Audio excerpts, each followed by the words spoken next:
Hello and welcome to the first episode of Creator Spotlight Season 2 from The Interface. Creator Spotlight is our new series where we talk to creators about what they make and do and how they got started. Today I'm joined by Trinity Francis, who is an automotive journalist and has appeared in such magazines as Autocar, Top Gear and many more. So welcome. Thank you. It's nice to be here. That's all right. So this podcast is for talking to creators about what they make and do. So I've had some automotive journalists on before, as people would have seen.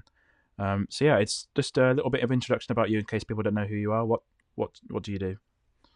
So I'm Trinity. I'm an automotive journalist, which means I write reviews, I do news, I write about classic cars, commercial, I drive new stuff, old stuff, and everything in between. So that's me. Yeah, I noticed I found you on Twitter, I think, and you regularly have this thing of guess the car, which I find really cool. So you sort of have you driving a little car, and then whatever car it is, and people have to guess what it is. So you sort of post the photos, which is quite cool. What's your sort of background? How did you get started into journalism? So before I went to uni, I knew I wanted to do something to do with writing, and I wasn't sure which path to go down. And then I kind of settled on the journalism degree, and I did some work experience at Autocar, and also some titles at Autocar as well. So throughout the 3 years at uni, Okay. I had quite a lot of experience, and I just really enjoyed it. And as a woman, I think Yeah. like automotive is quite a niche anyway, but being a woman in the industry was definitely it's unusual. So yeah, I've really enjoyed it. And since finishing uni, I've gone freelance straight away. So I've worked with quite a few different titles, and Classic Car Weekly have just given me a start with classic car stuff. So they've asked me to go out and drive some stuff, write different stuff. So that's been really fun to just go out and drive old cars. And as you say, like, it's good Twitter as well. Like, people really enjoy guessing, and there's a big community of classic car people as well. So yeah, it's been good to get into. Yeah, that's really good. Yeah, I've made a point of getting women in the industry on the podcast. I've had Nikki Hume and Natasha chatting in the past before. Just I think it's quite important. Just as you said, it is quite unusual to have women doing automotive journalism. It shouldn't be unusual, but it unfortunately is. So I thought it's really important to focus on that. Most people do. So with the freelancing stuff, how do you? It's something I've not looked at before, and I guess it's unknown to some people as well. How do you approach? Do magazines approach you when they want stuff written, or do you approach them? I'm not familiar how it works, but So most of my business has come through LinkedIn. So it's reaching out to people, seeing if they have any freelance requirements, and then it's whether it's a mixture of, like, some people you pitch to and you write particular stories of stuff they're looking for, or other people will send you briefs and then you write to that. But yeah, it's all about making the first contact, really, and LinkedIn's a really good place to do that. Yeah, definitely. Cool. Yeah, just out of interest. So, are you planning on doing any? Is YouTube something you're planning on doing at all? I noticed a lot of people are doing video work, or there's a lot of people that have done video in the past, and then they're sort of quite established and they've moved to YouTube. Or some people are just starting out on YouTube. Is that something you've looked at doing before? Or just quite interesting. I think every time I have a car, I do videos for myself right now, because I think I'm trying to build it up a little bit. And if you don't have any experience, it's hard to get someone to take a bet on you and just take you on to do a video. So I do some practice for myself at the moment, but it is something I'm looking to do in the future, definitely. Yeah, it's quite cool. I started doing YouTube for the Interface website last year, and it is quite a learning experience. I mean, all the editing and how much time everything takes, it's crazy. I spoke to a couple of YouTubers last year, and they were saying for a 20-minute video or something, it could take all day. So you'd spend an entire day filming it and then another entire day editing it, which I can attest to because I've done that recently myself, and it's crazy how much time gets lost into editing videos. And sort of perfecting the little details. It's quite it's mad. Yeah, definitely. There's a lot to think about. Yeah. In terms of like old cars, what's your main? So with classic cars, do you have any classic cars yourself, or? I don't at the moment. I would like to get a classic pickup truck, So I'm looking at like an American Ford F-150, something like that. I've just not found the right one yet. Nice. Yeah, it's it's quite unusual for like younger people to myself and yourself to like be interested in older cars. I noticed a lot of interest around MG Rover as well. From there's a lot of people on Twitter and YouTube around around 25, 30 are, are looking at older cars now. Sort of quite interesting. It's a bit it is quite strange that sort of older cars that were thought about that they were not so interesting. If you get what I mean. Yeah, yeah, Sort of stuff. renewed interest. It's quite good though. Yeah, and stuff that was around like before I was born. I know like it's becoming more interesting now, but I didn't grow up with it, so I'm kind of looking back on it Yeah, and learning about different stuff. But yeah, I think there's just so much character in old cars, and because people personalize them quite a lot when they had them at the time, now they're quite quirky. They've got different things that you wouldn't find on normal cars, and they've all got their own history and personality, and I think that's a big attraction for a lot of people.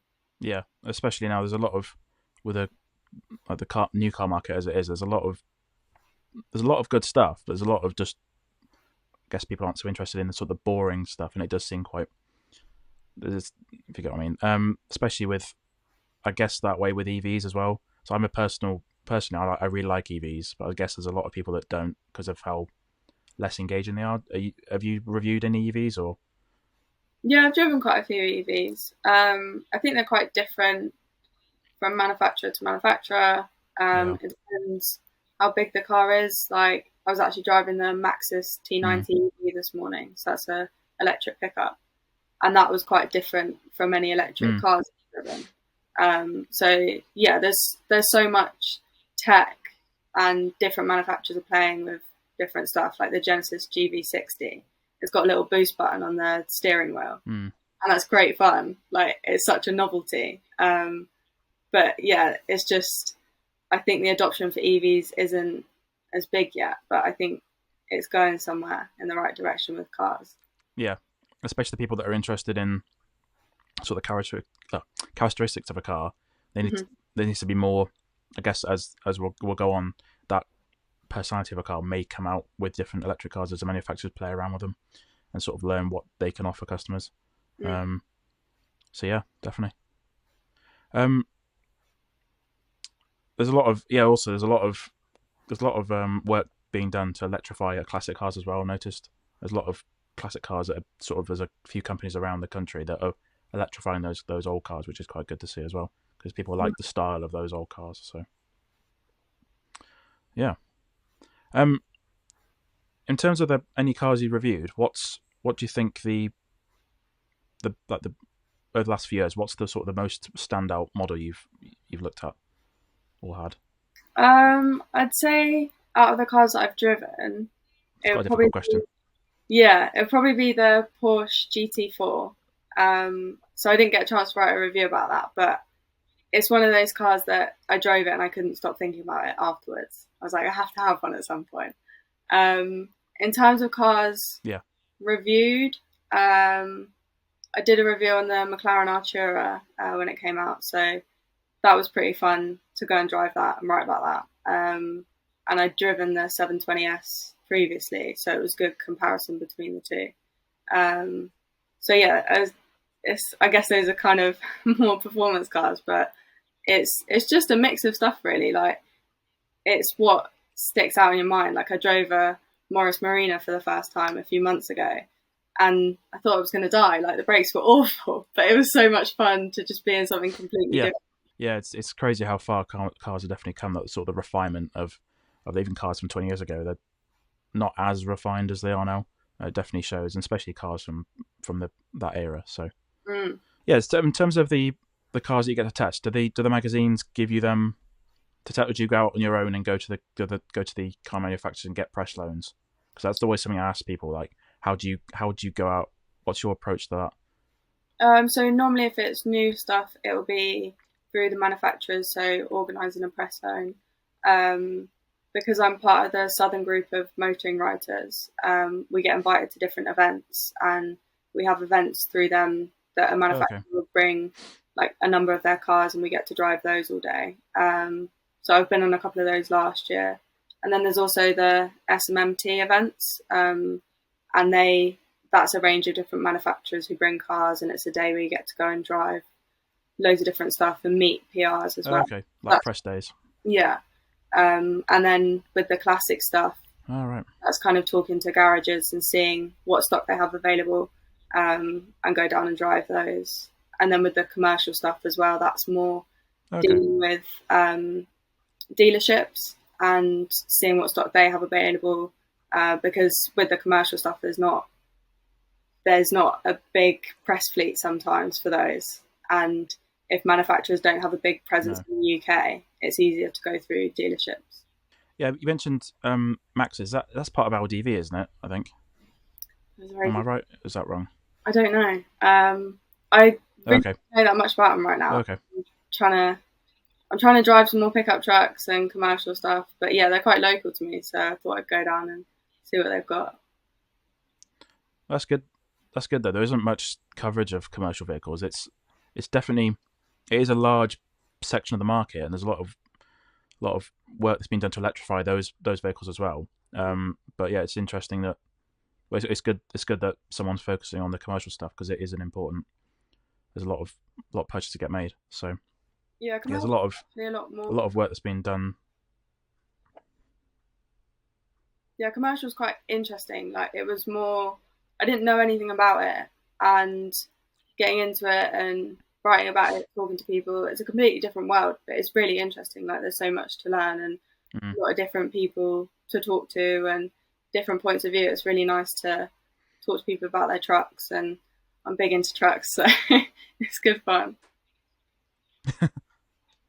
Yeah, it's cool. Yeah, that's really good though. There's a lot of new stuff that's coming out. I think there's electric transit coming out in a few years' time. So I think it's already been released. Mm-hmm. So hopefully you'll get to try that out. Yeah. And I know Ford and Volkswagen have sort of partnered up because the commercial vehicles are very much like with passenger cars. It's very much every manufacturer does relatively their own thing, but commercial vehicles because there's not that many sold, even though there's a lot sold, there's not that many compared to passenger vehicles. Mm-hmm. There's a lot of collaboration that takes place, a lot of platform sharing. And for a very long time, Ford and Volkswagen were doing their own things, and they've now partnered up. So, be interested to see what they come up with. I know the ID Buzz is the platform for the new Transit, so be quite interesting. Is there any commercial vehicles that you know of that are coming out soon that you're hoping to drive? Or I think more on the commercial side right now. I'm doing a lot of interviews with people. So it's like visiting. oh, okay, It's like visiting logistics companies and chatting to them about what they do, what trucks they run. So I'm doing quite a lot of work with Commercial Motor. So yeah. okay, that'd be interesting. It's one thing looking at what a vehicle is and what it does, but it's like another thing like going to someone who actually uses it day in day out and seeing that'd be quite interesting to read actually. So Yeah, it's good yeah, because definitely like a use case scenario. So yeah, 100%. It's a lot of like different case scenarios, and everyone's got different size fleets for all of their different operations. So it's whether they run in the UK, Europe, in London, what different standards they need for each truck, and just in general what the drivers think of them, because at the end of the day, they're the ones that spend the most time with them. So yeah, it's nice to hear what people think and the different yeah, manufacturers they're going with. are these fleets mostly small ones like local things, or they do cover? Will you look at covering like big fleets like Royal Mail or British Gas or whatever? Or because I know those use electric vans already. So Yeah, it varies. It depends. Like a lot of it's more local stuff, so I go and visit them and have a chat to them and kind of see where they work from. But yeah, it's a mix of stuff really, and I'm only really at the tip of the iceberg. Like there's so much to explore still. I'm right. oh yeah, yeah, that's a really interesting. It should be really interesting to read actually. So yeah, what magazine will that be in? If just out of interest. So I'm writing for Commercial Motor. Okay. So yeah, we'll make sure we put a link down below for that. So yeah, it's a B2B publication. So yeah, I write for B2B, B2C, lots of different stuff. So yeah, definitely. It'd be interesting as you start doing that, what the fleet's plans are for electrification as well. Because as I said, I noticed that British Gas and Royal Mail are using electric vans in their fleets now. And I recently went to London in December. I was surprised that as soon as you enter the city, how many large vans and things, because they're quite expensive, the large vans, how many of them are electric now. It just seemed, because I live out in the countryside, it seemed quite interesting to see. It was quite weird to see all the electric vans. I haven't seen them for quite a while. So Yeah, I think it depends where people operate. If you're in a city, I think it's easier because you're not doing the miles. It's a lot of start stop, so it kind of saves the engine, as it were, like because your battery run instead. But I think for longer haul stuff, or even just generally up and down the country, I think electric's not quite there yet. I think some people are waiting for hydrogen, especially for the long, like European stuff. yeah, So yeah, it'll be interesting to see where the infrastructure goes in the next few years. But I think commercially, it's a little bit behind where passenger cars are in terms of electric infrastructure. yeah. I noticed as I went to British Gas again. There's a local charging station to me. There's a guy always charging there. It must spend most of his day charging his van when he's there. But it's quite funny. Yeah, that's good though. So yeah, in terms of new cars that come out, one of the standout cars to me, I've mentioned this to a few people already, was the. Have you had a chance to drive the MG4 at all? Yeah, You have. Yeah. What do you think about it? I really liked it. I was really impressed. It was great Yeah, fun. I've seen a couple out and about now. They're starting to get delivered. Mm. Yeah. Yeah, I think for such a like compact car, it's great. But also, obviously, the price is a big deciding factor for a lot of people moving to electric, and it makes sense at that price. Like, it's good fun to drive. You don't feel like you're Yeah. sacrificing anything because you've got an EV. Like, it's really nice inside, and also, like, even though it's small, I still feel like you've got the amount of room that you'd expect in a hatchback that size. But yeah, the price point is definitely a big Yeah. win for that. Yeah. In terms of people's like barriers to entry, that's one of the cars that's been like quite needed in the market because when the Model 3 came out, that was supposed to be a car for everyone, and unfortunately, the price has gone up and up and up. And a lot of cars have gone up and up. I had a look at the interestingly when the Honda E came out, that was £26,000 back in 2020, and it's now like Yeah. 37,000.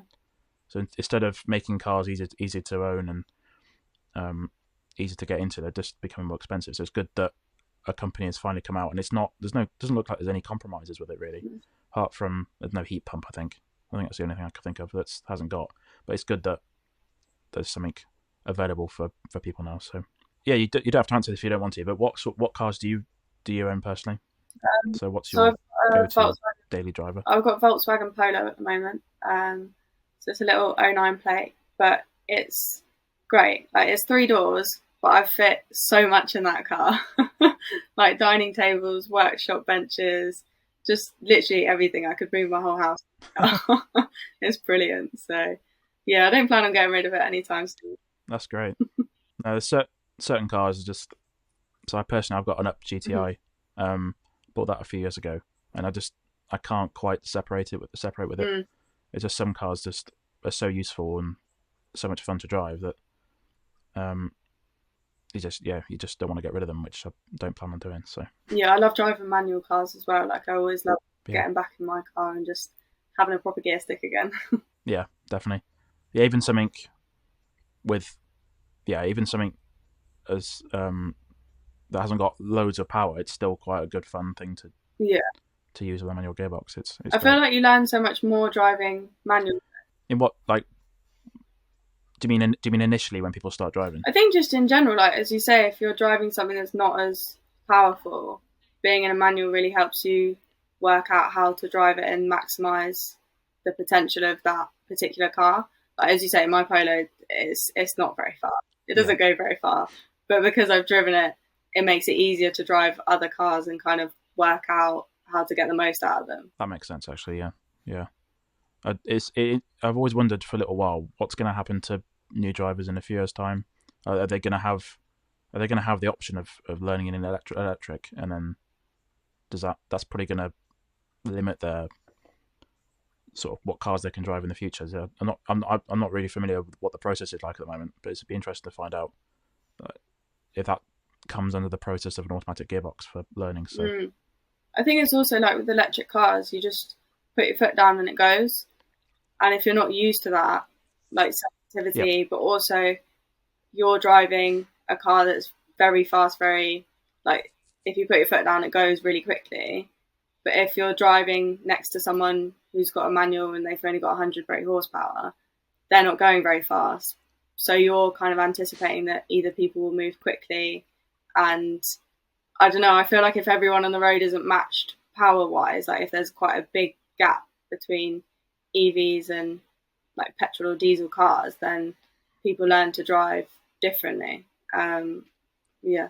Well, yeah, you could also with that you could also have people learn to drive electrics. They'll have no experience of a combustion Mm. car in the future, and then they'll, as you said, they'll expect people to accelerate quickly out of junctions and things. So that could be an interesting time. But yeah, yeah. For anyone, we touched on freelancing earlier. Have you got any sort of career advice for people getting started into freelancing? It doesn't have to be motoring journalism. It apply to anything, I guess. I guess my advice would be definitely set up a LinkedIn profile. Reach out to people, even if you don't know them. Just ask, see if anyone's got any freelance work. And then I think the difference with LinkedIn is because you've got a face on it. It's more like a social media profile. People are more willing to come back, but also it's more personal than an email, and they get to know a bit about you through your profile. But it's all professional. But I find a lot of people are quite responsive in evenings and weekends, whereas they wouldn't be over email in that time. So that's a good way of building rapport and seeing if anyone has any work. I'd say don't be afraid to do stuff that you Yeah, haven't done before. There's a lot of stuff that I didn't even know existed in this field, but I've just gone, yes, say yes to everything. And it's about perseverance, and you might feel like you're bugging people, but everyone's really busy. So if you don't have that relationship with them yet, try and get in contact like more than once and see if there's anything like different times of the year as well, work ebbs and flows. But yeah, definitely back yourself and try stuff that you haven't done before because you might enjoy it as well. It's not even financially, it's good fun to try different stuff, and you'll surprise yourself with what you can actually do. yeah, that's really good advice. I noticed when I reached out to you for this podcast that you instantly went to a LinkedIn, so it's you get a good idea of who someone is, I guess. And if they're not a waste of time, I guess. I So think it's also like, yeah, I noticed with email people do take a little while to respond yeah, sometimes. and like mutual connections, it legitimizes you. So if you know someone that someone else knows, then they're more likely to come back to you because, oh, you've worked with that person before, so I know them and I trust their judgment, kind of thing. So I think that helps with credibility. But I think if you're just starting out, work experience is a massive thing. Like get as much as you can with as many different companies, Mm. and don't be afraid to go back to the same place for more work experience. So if you've gone for a week 1 year, contact them again if you're studying or whatever, and go back the next year because you will 100% learn something different every time you go. And it's working your network and meeting different people and really making the most of that. That's really good advice. It's hopefully people find that helpful. For people that have just come out of university, what sort of advice have you got? Because you mentioned you've been to university yourself, so have you got any advice about that sort of So thing? I'd Or say while you're at uni, definitely try and get as much work experience as you can. And if you're looking to do a master's, don't feel pressure to do it straight away. So I'm hoping to go on and do a master's, but I've kind of taken a year in between to start my freelancing career. So that's something that I can do while I'm studying. So I'm hoping to go and do an automotive journalism MA, and then after that, eventually do a doctorate in automotive journalism. So in terms of supporting that, I've set myself oh wow, um, personal goals, academic goals, and professional goals. So obviously, academically, the next thing I've got to do is do the masters so I can reach the doctorate. But also professionally, I want to write with at least 100 different titles. So I'm aiming for bylines with 100 different titles by the time I get to my PhD. So that will inform my PhD, and wow, it's just having that experience of the industry. I think once you've written with that many different people and worked for that many different titles, then it kind of backs the credibility of doing a doctorate. And I think it's a really important thing. For me, I'm definitely interested in academia, so it's important to me to continue that. And I feel that's the best way of doing that. But also, you've got to have a professional background to support that. So yeah, that's my goal at the moment. Yeah, when I left uni last year, I'd written with 3 different titles, and now I've got around 30 clients. So in the last few months, it's really taken off. And I've definitely already achieved a lot more than I ever thought I would in the first few months. So it's going really well. Cool. Thank you for joining me on the Creator Spotlight, Trinity. It's been really good to have you on and talk about your field of automotive journalist and also some advice of what people can do. It's good to hear that from someone who's been doing that for a little period of time. If people want to get hold of you or get in touch or see what work you do, where can they find you? Yeah, you can check out my website. It's trinitygfrancis.com. Cool. Yeah, I'll put the link down below as well for that. You can find the interface and the Creator Spotlight at theinterface.uk, and then we're on Twitter as also at _interface_. And I'll put your Twitter as well down below as well. Cool. It was lovely to meet you. Thank you for joining me on the podcast. It's been good to have you. Thank you very much for having me. I'll see you soon.